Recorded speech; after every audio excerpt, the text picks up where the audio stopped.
All right, Julbert, thanks for coming on the accidental entrepreneur. I know we've been chasing each other down, and you're busier than I am most of the time.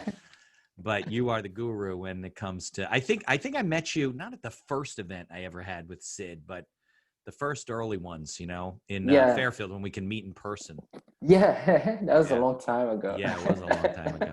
So, Times but fly, man. every time I talk to you, and we're going to get into your history and backstory and everything, I Uh-huh. I don't know if it's LinkedIn. I was talking to somebody yesterday. I don't know if it's LinkedIn that's changing, or there's always some tidbits that you like save for the next presentation. Like make all these notes. I'm like, I didn't know that. I didn't know that. You're gonna be blown away today. All right, let's do it. Well, first let's talk about your background, where you're from, Uh-huh. what you grew up with, and your training, and then how you kind of got into all the digital marketing that you do and stuff like that. Cool, cool, cool. So I'll start about 21 years ago. Okay. Me, my family, mom, dad, sisters, got on a plane and came to the States, From. Haiti. Okay. And none of us spoke English. It was interesting. We got to JFK Airport. None of us understand or spoke any English. Right. And when we first came to the States, we went to see family. We wanted to go see family in Canada, so we had to go to JFK and then from JFK to Canada. Oh, And we okay. got lost in JFK Airport. Yeah, you probably couldn't read any of the signs or anything, right? No, we didn't speak any English. We spoke French and Haitian Creole. So it was Right. the most interesting time. We spent about an hour trying to find our way around. Then we find someone that actually spoke Haitian Creole. Oh, okay. Well, I mean, JFK is an Yeah, international airport, so the chances are a yeah, little bit higher. yeah. But 21 years ago, it was a little bit Right. different. Little different. Yeah. And he gave us a little bit of directions. Then when we got to the gate, they're like, "Why are you here? Where do you want to go?" Right. Interrogate you. Yeah, and out of nowhere, I don't know what it is, but I kind of felt like I understood what they were saying. And I said, "Yeah, we're here on vacation and we're going to Canada." And and they're like, "Oh, And okay." that was it? So that was They it. put you through to the They put next us through stage. and we went to Canada. And then from Yeah. Canada, we came back to the States. Um, and then after that, I ended up staying in Miami. But you weren't, even though you said you were on vacation, you weren't really on vacation. You were moving Well, here or somewhere. not yet, not Oh, yet. not at that That point? was Okay. yeah, that was my first time coming to the States. Okay. The moving came later, but that Okay. first time where I was experiencing America at JFK Airport, Yeah. new environment and everything. It's funny, as being part of the English speaking world, we take it for granted. We go to other countries. Like Most why? times you can find Yeah. somebody speaking English, but the reverse is not always true. Yeah. It was an interesting time, but it was a great lesson learned where I had to learn how to think fast on my feet. And that helped me throughout my whole life. And fast forward, came back from Canada. Then I moved to Miami with my family members, then moved to Philly, and then went to school. In my undergrad was at Cheney University, Hmm. right outside the Philadelphia area, Okay. where I started my first business. Okay. And this was 18 like years old. early Yeah, 2000s, right? early Okay. 2000. We talk in 2004. Okay. So I started my first company. My friends and I, we saw an opportunity where we could. Really, we started because we wanted to meet a lot of girls and make money and don't be broke in college because we hear Well, everybody's that's the three broke. objectives. Yep. Yeah. So, we put our head together. We got a camera. I was the sales guy. So I was going around campus asking people if they want us to do pictures for them for free so we could get referrals after that. Okay. And we So it started was out. like a photography video kind of Yeah, business? it started as a photography headshot type of business, but it grew where we started doing events for the local universities. So Right. from banquets to alumni, homecoming, and so forth. Now, in 2004, was Hmm. it digital yet? Did you have tapes, little Good. cartridges, right? It was a combination. We had a digital camera Okay. that we put all our money together to get, and Right. It was then we not cheap in had those days. yeah, and then we had like a little printer where we will print the pictures on the spot. Like right there. Yeah. Which now is probably easy to do. You go to a bar mitzvah and they're printing them out. Yeah. But then it was, I remember 2000, my son was born in the summer of 2000, and we had like our first digital camera was one of those Sony ones where you slide the disc in the back. You took 10 pictures, man. the disc popped Then you out. gotta That get was it all out. you could do. And we had all these discs we didn't know what to do with, thousands of discs, you know? So yeah, so it was right around that whole digital thing. Yeah. You know, and the best thing I learned from that business is the ability to network and meeting people, because from meeting a lot of different people from our campus, it helps us, you know, work and travel in different campuses and grow the business. We had a legit business in college for 4 years that feed us, and, you know, we had money because of it. And then when we graduated, we decided to close it down, took some of that cash, got me an apartment, got me a car, and started working at Enterprise, the rental car company. Okay, sure. Right, yeah. So that was an interesting one, because at Enterprise, I learned how to sell. I'm sure you did, right? Yeah. You know, I learned how to provide service. I learned about processes, and I became one of the top managers in the region. And is that a corporate chain or a franchise? It's actually a corporate chain with a lot of different branches all over the country. I don't know if they're changed now, but back then that's what it was. Yeah, it's probably the same. Yeah. Okay. Yeah, but it was great because you learn and you stay on your feet all day. Right. So that turned to, because of my branch, we're doing extremely well. One of the people that were one of my clients worked at the next company that I got recruited to, which was Chubb Insurance at the time. And there, what happened is I started working there in underwriting. So I went from rental car company to underwriting. Okay. One of the best things that happened to me at Chubb was learning how to use LinkedIn. So it just started at that point, or? Yeah, well, LinkedIn been around for like early 2003. And I was at Chubb around 2009. Okay. So, you know, just a few years later, and the underwriting team was using it as a tool to research people that they were thinking about doing business with. And my job was two-part: do that research, but also work with a group of agents and teach them how they can use this tool and help them find better deals.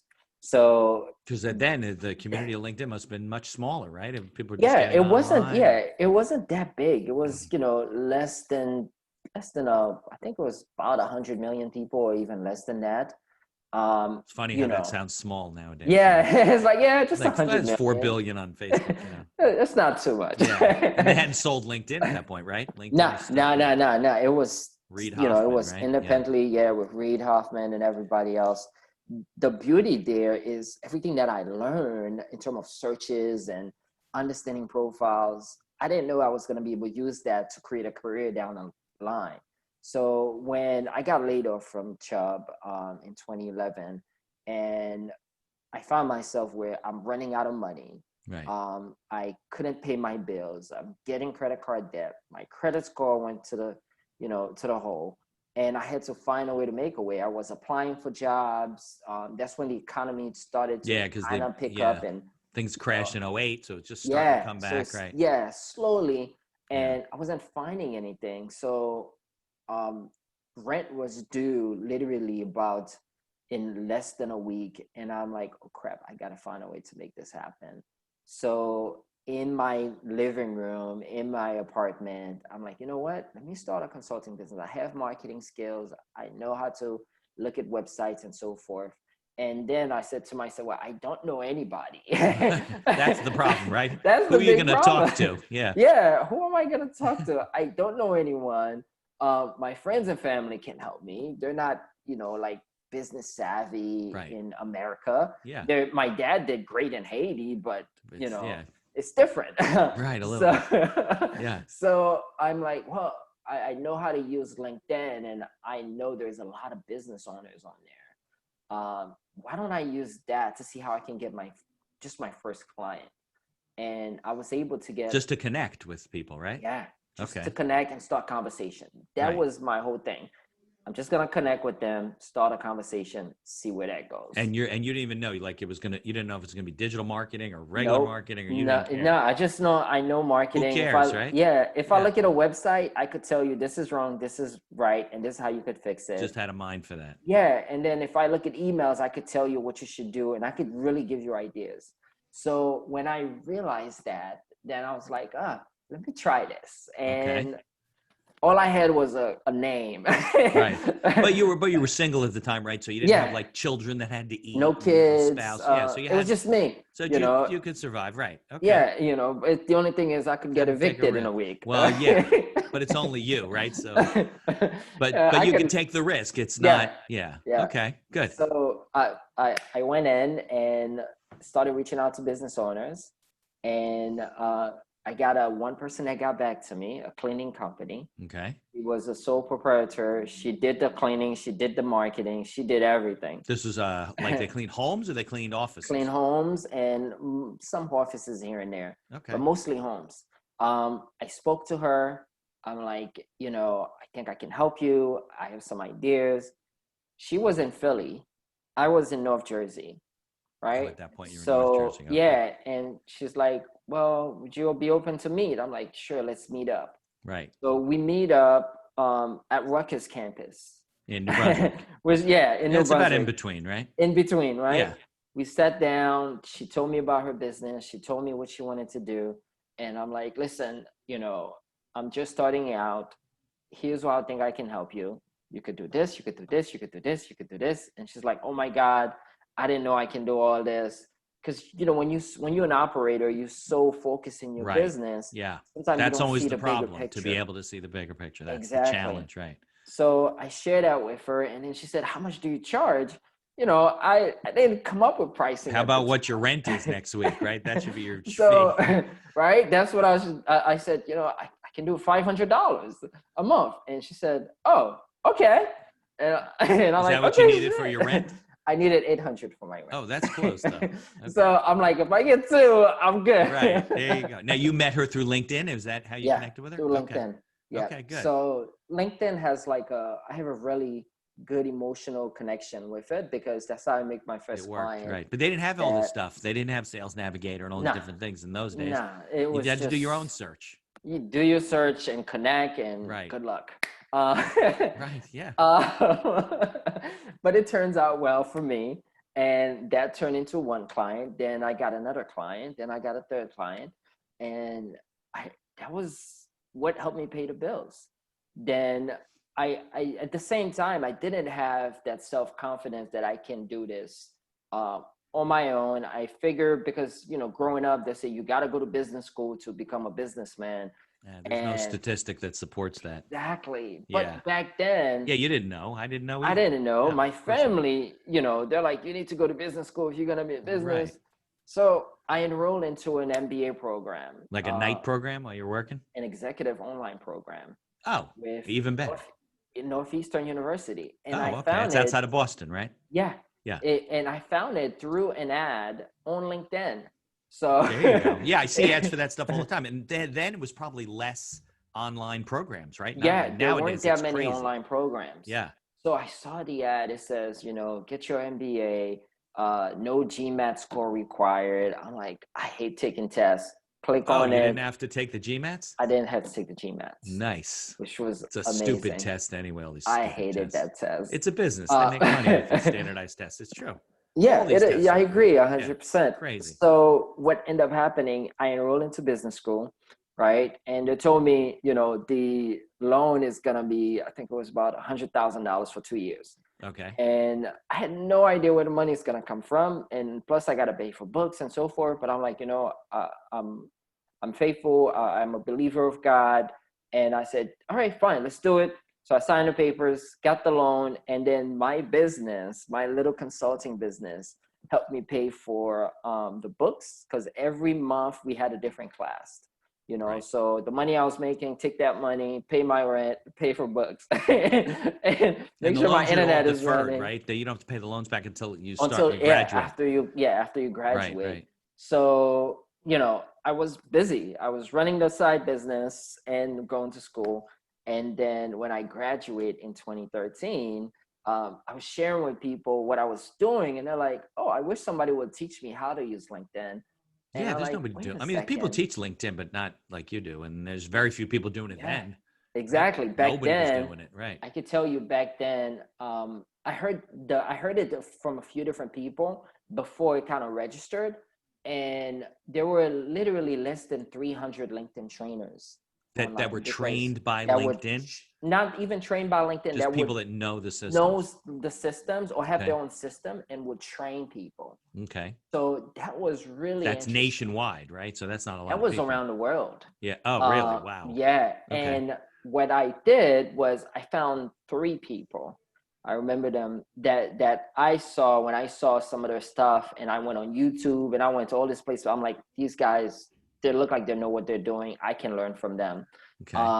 One of them, his name is Lewis Howe. He became like a big podcaster.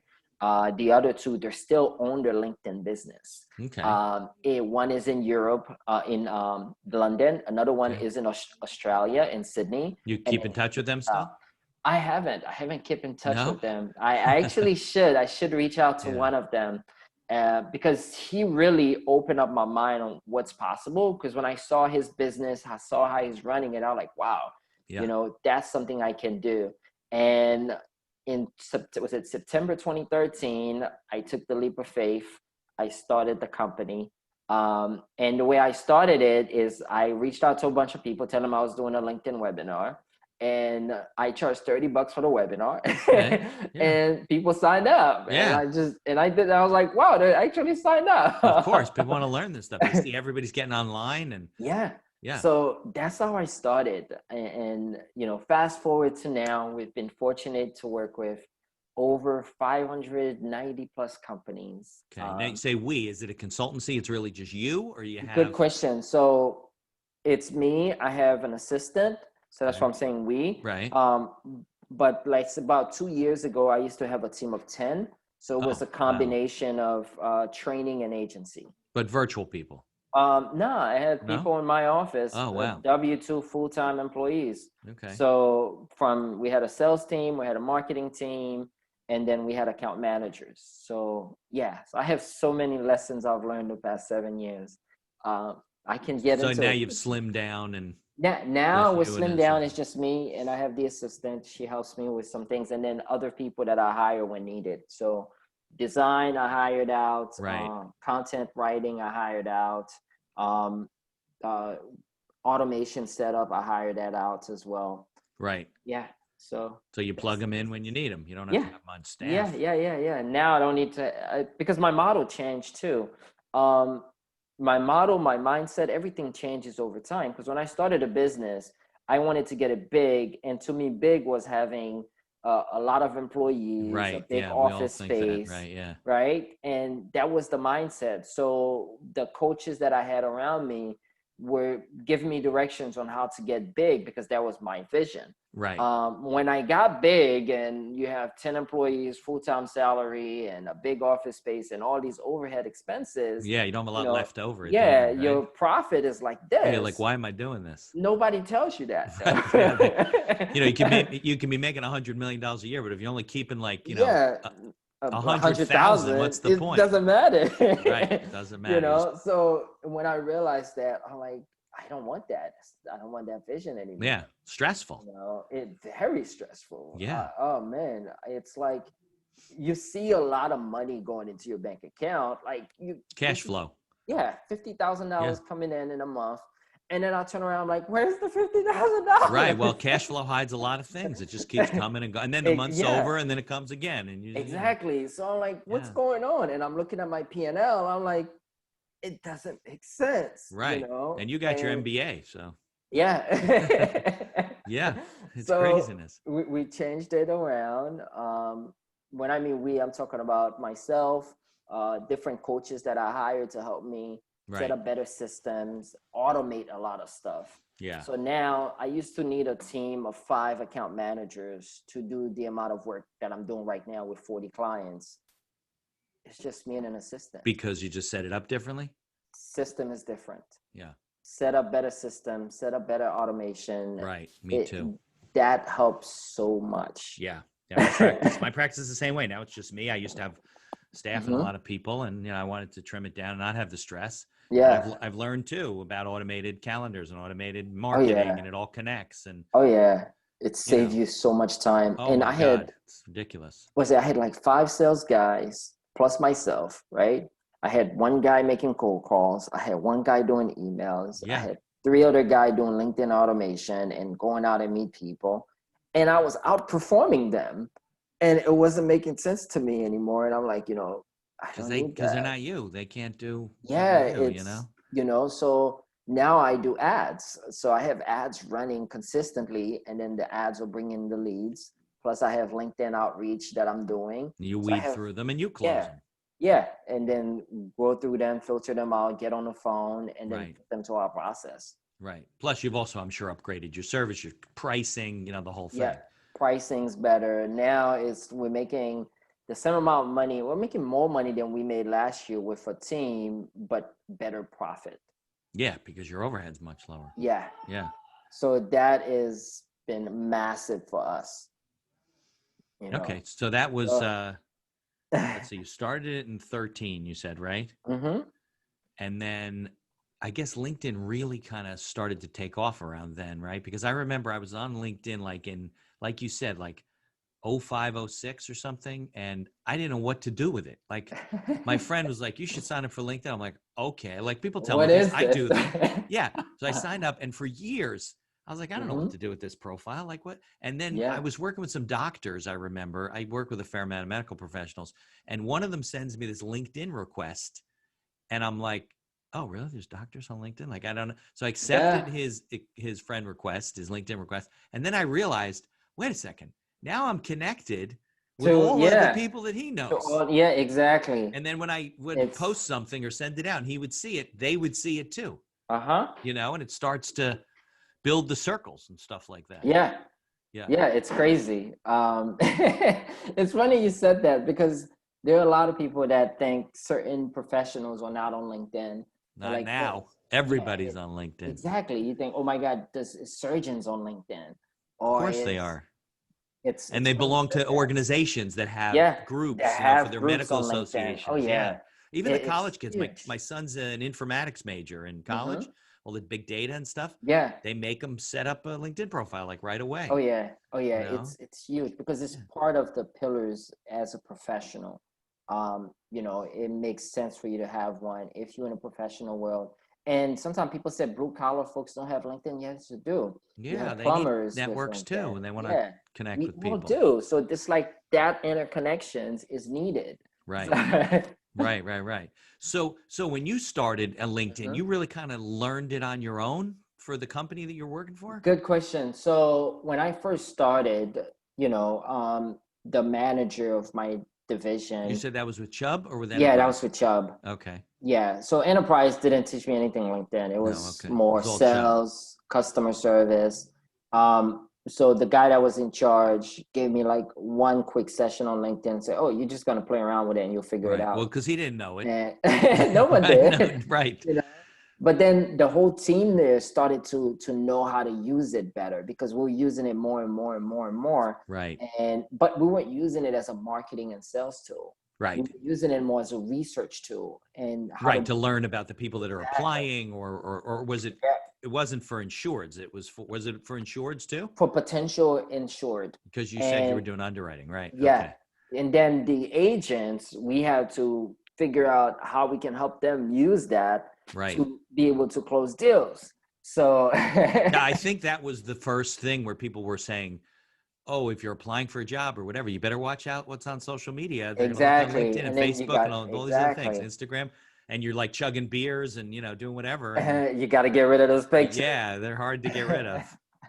So It's it's the changes in culture, right? Because you're looking at early on, cat videos and everything, and right. now it's slowly because your image is being shaped better. More people are paying attention to it, so Right. you have to make these changes. And I saw the really the growth of LinkedIn start after 2008 when a lot of people lost their job and they're trying to find Right. jobs. And that's more the professional Exactly. platform, and Facebook's less of that.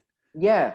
But here's what happened though, is because of all those changes and the professionals moving into LinkedIn, some of these guys went from working on Wall Street, right, Yeah. to owning their own business and have the LinkedIn profile. So all of a Right. sudden you have like a big business owners and entrepreneurs on LinkedIn before Flooding in there. Yeah.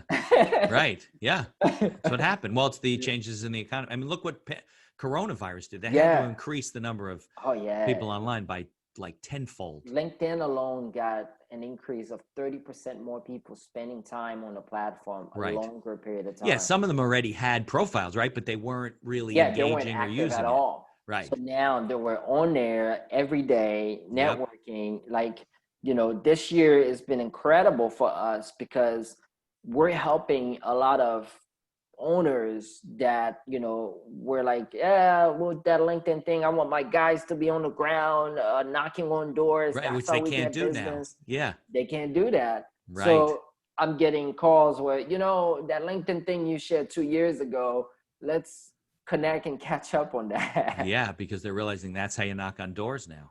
Exactly. I never That's the checked new this stuff way. so much starting in March and April. I mean, it probably have 5 or 6 requests or messages after we get off this call, you know, because people, that's just, you know, that's what I get people. I'm like, well, why don't you email me? Oh, I'll message you through LinkedIn. I'm like, okay. You know, it's one of the ways that you can, and Yeah. how people introduce me sometimes. Yeah. And it's growing, it's evolving. I mean, yesterday they made some amazing announcement on changes that's happening on the platform.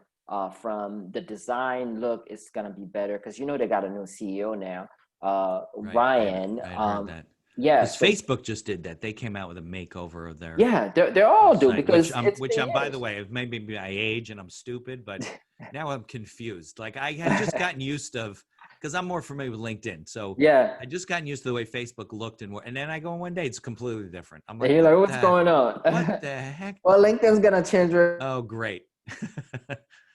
very soon to a It's whole a new matter look. of time, right? Yeah, so it's be on the lookout. But it's a good thing because Okay. now they have what's called LinkedIn Stories, which a lot Yeah, of people, like Instagram stories. It's kind yeah, of like keeping up with that. Instagram or Facebook Stories. Okay.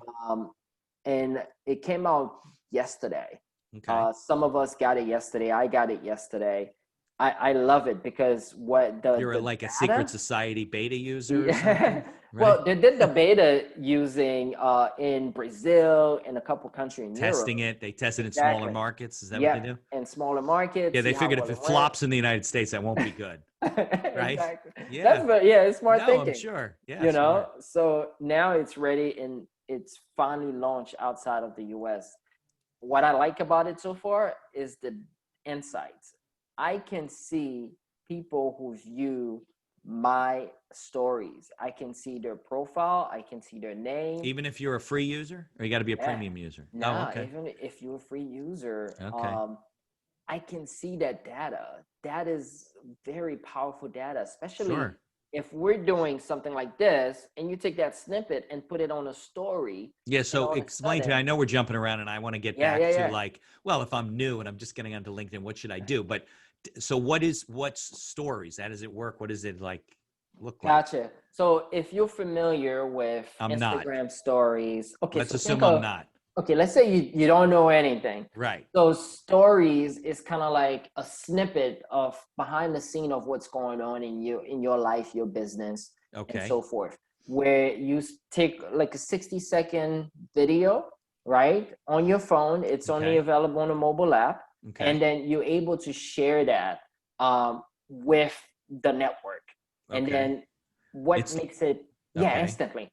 Okay. What makes it exciting is folks that are looking at stories, they're seeing different part of different people's lives. Like we all see each other one way, but with the stories, if I'm showing the behind the scene of how my offices look or how I'm setting it up, now it helps create trust because you're seeing me more as a human.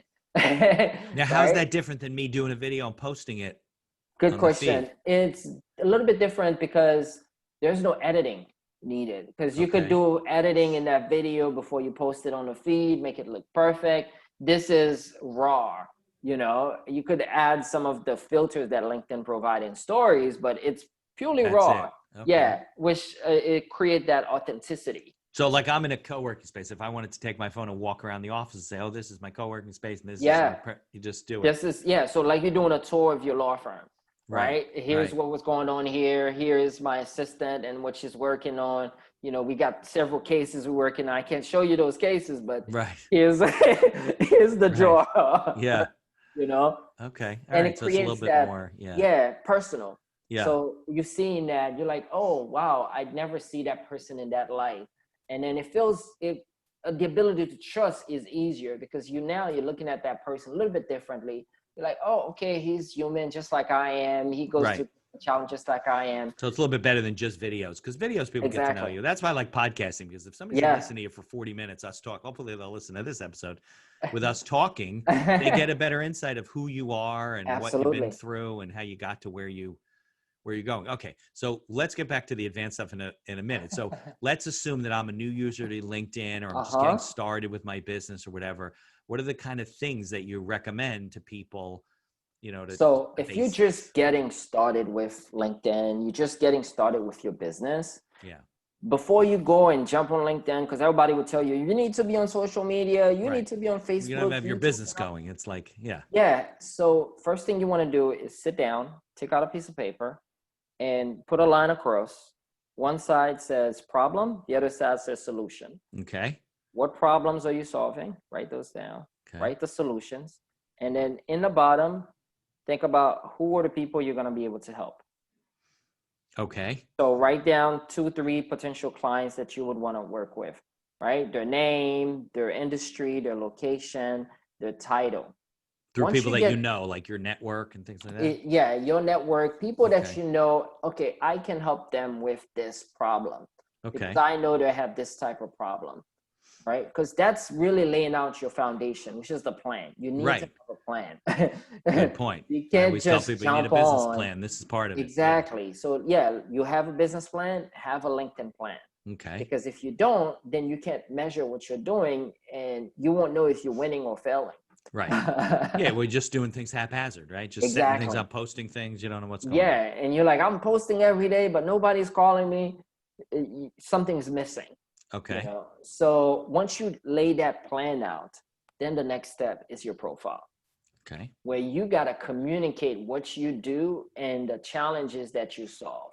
So that means your profile shouldn't be your resume where you're saying, hey, I have 25 years of IT experience. No one cares. Right. There's a lot of people that have that, right? Yeah, but nobody cares, you know? Tell me, how can you solve my problem? Ask questions. Very so good. In your profile, I said, okay, are you struggling with your computer not turning on or your internet is acting up? You know, here's ways that our team or I can help you with this. We fix Mac computers when there's this type of issue. We fix PC computers when there's this type of issue. Right. It's that formula they say for elevator pitch, like problem, solution, Exactly. example. Exactly. Right. And you share that. And you put that in the About Me section or whatever? Exactly. In your About Me section. After this, I'm going to have to go change my profile. You also need to put a headline, which is like that 2 or 3 sentence on exactly how you help your clients. Is it okay if I share my screen to share? Yeah, go ahead. It should be set up to do that. Awesome. Let's see. Let me know if you can see my screen. Yep, I got it. All right. So I'm in the super advanced LinkedIn Sales Navigator screen. Okay. Let's go to regular LinkedIn screen. Okay. Let's jump on the profile. Okay. So when I'm talking about one is you have your headline. This is where you have your 2-second, 5-second elevator pitch on how you help your clients. Right. The about section, this is where I'm talking about.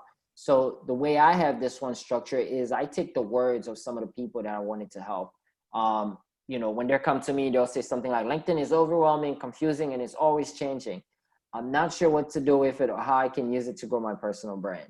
So, good. Okay. Yeah, so they're not like testimonials. They're nah, comments that people make out of frustration or lack of knowledge. Okay. Exactly. Good. Out of frustration and lack of knowledge. Right, because people can read this and say, oh, that's me. Exactly. Right. That's what you want. You want people to read it and say, oh my God, that's me. By doing that, you attract the right people to you. Right. So if people go to your about section, this is kind of a good template for people to use to, right? Okay, great. Quick story.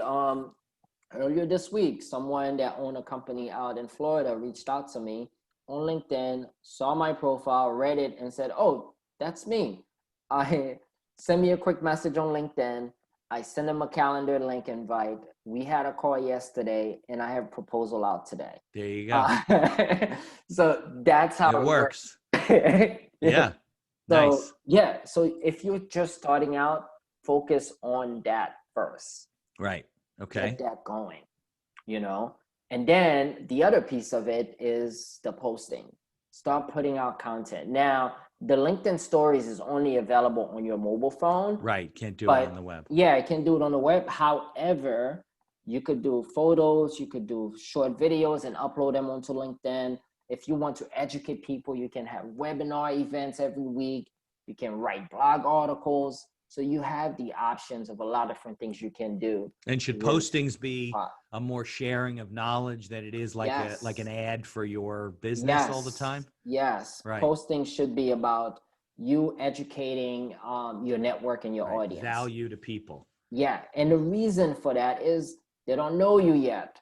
You know, they have no idea who you are. If you tell them, hey, IT services at 50% off, buy now, no one's going to buy now. No. They don't know you. 50% of what? They don't even know who you are. Exactly. But if you're posting saying, did you know if you go in your setting on your computer, you can do this, you can do that. Then some people are like, oh, I did not know I can do that. Maybe Well, they don't know a lot of things. I'm going to make a note. Check. So that's the little stuff that helps, that a lot of us should be taking advantage of to help our business propel forward. You know? Okay, great. Good. Let me stop sharing. Okay. Awesome. I hope that's helpful to anyone just starting out. Yeah, I think one of the biggest problems I find, and I'm not a LinkedIn expert, but I'm always looking at people's profiles, connecting with all these people, is that, I'll read their about me section or their headline and whatever, and I don't get, first of all, I don't understand what they do, or if I do, I'm like, whatever. It just doesn't tell me. It's not helpful. It doesn't help you. Exactly. Because that's what we want, something that's to help us. It got to be, it can't be about the person. It has to be about the person they want to attract. Yeah. Now, what are some tricks? I know everybody's kind of playing around with their little headline, their byline to write. So what are your thoughts about how to create a good byline? Obviously it varies by industry, but there's got to be some, right? One of the best one, and here's what I tell some folks to do. If you can interview 2 or 3 of your clients and just ask them one question, what do you think I do, right? Yeah. What do we think I do? Or how did I help you? Okay. Because you want that transformation. Right. Right. So how did I help you? I'll give you another example. Just because it says business attorney, just says that's what my job is. It doesn't mean I'm helping, right? It's not business attorney, there's a lot of different business attorneys. That do a lot of different things. You got guys that focus on M&A. You got guys that focus on business formation. Right. So yeah, absolutely. Those little details, that's where the value is. So if you look at some of your best clients and said, how did I help you? And you hear that consistent theme, that's your 10-second pitch in that headline. Okay, good. So people should do a little bit of research. I think a good rule is that I look at About Me sometimes for the podcast, right? So if somebody doesn't send me a bio. If I read their About Me and it's a bio that I can clip and use for a podcast episode, it's not good. It's not the best one to use. No, it's good for the podcast show notes. Yeah, but it's not good for marketing. Right, because it's a marketing profile. It's not a resume. Yes. Yeah. So then, okay, so let's get a little bit more advanced, right? So somebody's a more advanced user. First of all, should people be, and I'm still not sold on this. I don't know what to do. I don't pay for LinkedIn, right? I got a lot of things going on, and I'm very active on LinkedIn and so forth. Let's talk about premium. What advantages, Sales Navigator, let's put aside for a moment, but what advantages does somebody who becoming a paid member do for them versus just being a free member? One of the best advantage is if you do a lot of searches on LinkedIn, meaning you're spending an hour a day searching for potential clients or partners that you can do business with the free version, you're limited. Right. So it blocks you at some point, right? Yeah, it's like about 200-300 searches. Yeah, you've reached your max for the commercial limit. Yeah. You need to upgrade. So then a Business Plus account would make sense, Okay. where it's $59 a month. You become a paid member, you get access to that, but you also get access to the who view your profile. So you can see people that view your profile the past 90 days. Right, because you always So get those emails. Say people, yeah, 53 you people yeah, viewed your you're like, but you who can't are see they? their Where are name they? Exactly. unless you're a premium Right. member. Okay. So if those two things are important to you, because there's a lot of opportunity from people who view your profile. Yeah, Because they're if they looking at view it for your some reason. profile, something is going on, right? And then Right. the second one is that search functionality allow you to build your network further. So if you want to get in front of more doctors, for example, or no more plastic surgeons, for Right. example, it makes sense to find out who they are and reach out to them. Right. You know, because think of LinkedIn as like a virtual networking that connect you to the globe. Right. You could do business with people here in the States or in Asia or in Anywhere. Europe, etc. Yeah. Yeah. All right. So if I'm well, if I can you connect with people like in multiple groups, or you got to send them a request individually, whether So it's if paid or not paid? Good question. So if you join a group on LinkedIn, you can have conversation with people without connecting to them, right? You get to Right. send messages to them and they send message back to you. So that's one way to do it. But that's also limited because back in the days you could do unlimited messages within group, but now they change it where they put a limit on it. Okay. You know, they put a cap on it. And the reason they do that is at the end of the day, LinkedIn is a business. Yeah, they want to get more premium users. They got to grow their revenue. They're a $1 billion+ company, but they want to grow the revenue even higher. So Right. you got to make little restriction to encourage people to take certain action. If they want more at the platform, they got to invest in it. So now, okay, so that's a good conversation to have then. Yeah. So if I'm a more of an advanced user, what do I get out of starting a group? Let's say I know I get out of joining a group. You can find, Yeah. like you said, medical professionals in New Jersey or your alumni association or whatever. You can join the group. So why would I start a group, for example? Good question. I would start a group, and I'll take you for example, right? Okay. You mentioned you work with medical professionals. I would start a group to build a community of medical professionals. Okay. So I'll call it, the surgeon forum. And I will invite only surgeons to join that group where I will provide content that will benefit them and make their life easier. Either is it tools that they can use when they're filling out paperwork, or having someone that could tell them about certain new medical, devices that can benefit them. So that's the value of the group, is creating a community of like-minded people. And in your case, or what I would suggest for people who wants to do that, do it around potential clients or partners that you would want to work with. Like we have a client that has a group that has, about like 50 CPAs, because they're deal with CPAs. Right. Yeah. And that makes sense. They have other advisors that's in the group as well, but the core of the group is around CPAs because they want to be able to share value-added content that can benefit the CPAs. Right. And that allowed them to stay top of mind, because now you're the host of the party.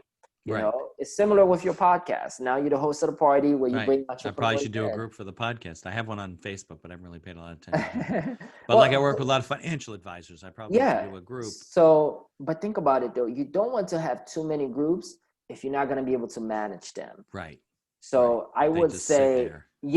and then, then it's no value there. I would say either you use the one that you have, or you focus on one, not too many. Right. And then I would say before you even create the group, ask a couple advisors, hey, here's what I'm thinking of doing.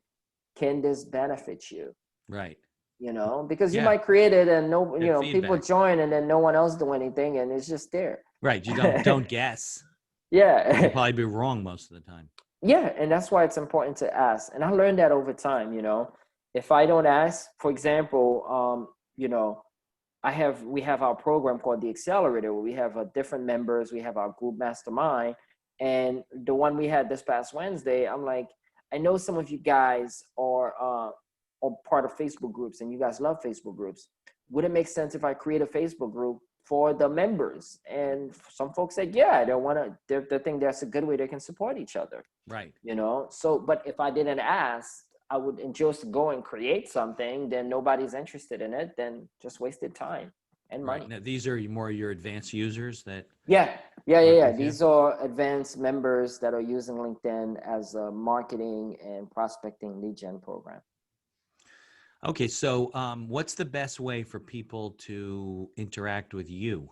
I mean, they can send you a LinkedIn request. You probably get 4,000 of them a minute or something now. I have a bunch of them from all over the world. I'm sure. Yeah. How many people are in your network?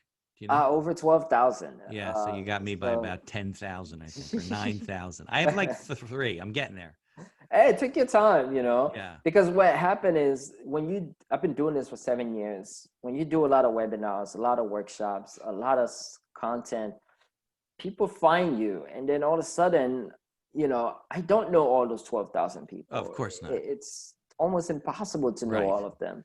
But I try to connect with some people that I'm like, hey, we're connected. You know, tell me more about what you cross paths at different times. Exactly. Right. Yeah. So I think, you know, between 250 and 500, but that group changes all the time. Oh yeah. Location and a lot of stuff changes. So it's really find a systematic way to stay in touch. So if someone want to get in touch with me, one of the best way to do that is send me a connection invitation message on LinkedIn, personalize it. Yeah, that's the thing. I get a lot of requests from people and I can't figure out why they're connecting with me, who they're connected with. Exactly. And I don't accept it because I'm like, why should I just throw anybody into my network? Right? Yeah. Whenever I approach somebody, I tell him, hey, we met at this event, or Yeah. Julbert and I are friends. And I saw you, connect blah, with blah. you. Yeah. Right. And then I'll connect. Yeah. So that's a big thing. I want more people to take advantage of that. So personalized message, I'll reply back to you within 24 to 48 hours. You know, that's a very simple way to get in touch with me. Now, we sometimes also, I'm sorry, finish. No. Go ahead. I'm also on YouTube. I'm also on Facebook and Instagram. All the platforms. All the different platforms. Sometimes I go to link into somebody for whatever reason, and something pops up that they want my email. Oh yeah. What is that blocking me if they don't know me, or does it just they want to collect my email? So what happened is you have the ability to set up your settings. Is this only for premium users? No. Anybody. You could set up your settings where, you know, if somebody want to connect with you, they need to put their email address in. Some people do that because they want to keep their network very, you know, exclusive to just people that know them and have their email addresses. I don't recommend it all the time. It all depends on where you are in your business. So if they don't recognize my email, they don't even get my message? No, it's not that. It's when they ask to put the email, it's actually you put their email address for you to connect with them. So what's going to happen is it won't send the invitation unless there's an email address in there. And if it's not the right email that's within connected to that person profile, then that invitation is not going to happen. So it's a lot of little stuff. You know, especially in the setting and privacy things that people can take advantage of. So if I'm trying to reach somebody and they ask for my email, it's got to match my profile. Is that what it has to do? If you're reaching somebody and they ask you to put their email address in the box for you to get in touch with them, right? You got to know what their email address is. Oh, it's their email that they're looking for. Not yours. Oh, okay. Yeah. So it's got to match. So if you don't know them, you can't connect. Yeah. If you don't know them. But if you know them, you would be connected to them already. Sometimes. Like I know clients that they have a lot of clients they're not connected with because they never thought about connecting with their clients. Right. Exactly. But they might have their email. And so you just plug in that email in there. Or they got your email at an event and you spoke. And I just think it makes you, I mean, look, you don't have to accept every request, right? But it kind of puts up a wall of like, you know, exclusivity. I don't connect with just anybody. I understand if you're Mark Cuban or, you know, Damien, with the FUBU Damon guy. John? Yeah, Damon John. I understand that because they probably get thousands upon connections all the time. Bill Gates. But, you know, if this is somebody I met and then this thing pops up, I'm like, come on. You know. Well, you know what it is sometimes. You got to be mindful that a lot of us have LinkedIn. A lot of us don't know all the layers of LinkedIn. So somebody it can be set that way and they don't even know it. Exactly. Oh, yeah. That's Think a problem. about, sometimes you had your kids set it up for you and, they don't know LinkedIn. They just Right. click yes, yes, no, yes, yes. Oh, you're good and good to go. Yeah. And your setting probably not so well set up. You went and nobody's connecting with me. And you're like, oh, nobody's on there. And you're missing out millions of dollars of opportunity. Right, right, right. So yeah, you gotta be aware to win it. Okay, so we were talking about stories is coming out. Are there anything Yeah. else that people should be aware of who are more Oh, advanced a little bit so users? I'll give you a couple things. Okay. One is they announced that yesterday. You're gonna be able to set up meetings with people Okay. with Zoom. So when you send someone a message, you can send them a Zoom within LinkedIn so that you could take the conversation on Zoom much quicker. So you don't have to send them that link to Zoom. You just say, Got oh, it. Zoom in. It's a plugin. There's one for Yeah, my calendar that I use, but it's basically you click on it, it's within you LinkedIn jumped on a Zoom. and Here's a it link. automatically zoom onto link, Yeah.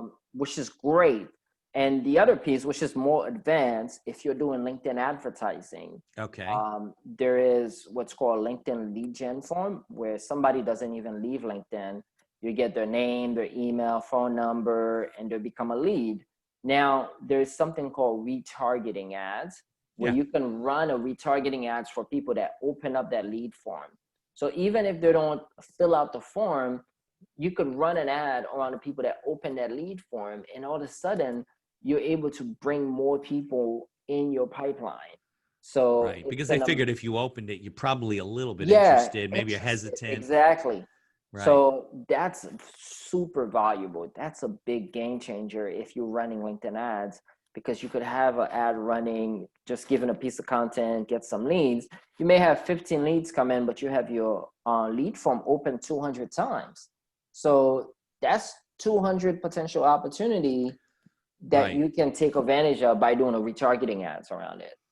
And that's just another service you pay for that you add on to the campaign. LinkedIn ads is pay-per-click, Yeah. similar to like you have Google and Facebook. Oh, You okay. don't need to have a LinkedIn premium to do LinkedIn ads.